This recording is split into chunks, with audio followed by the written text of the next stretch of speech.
श्री गणेशाय नमः।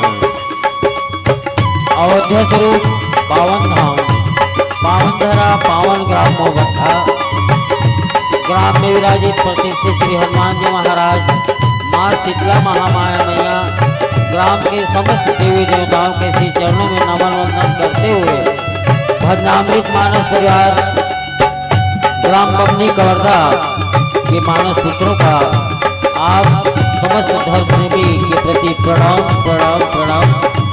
परम रामेश प्रेमी मन संचालक महानुभाव जी हम डाले नमन।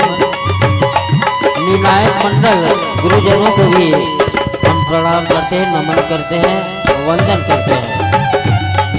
भगवान श्री सीताराम जी की पावन गाथा, पावन भक्ति को यदि हमें सुननी है, पानी है, तो आइए भगवत शरणागत हुए और इस आत्मा को उस परमात्मा तक जोड़कर जीवन को धन्य करें।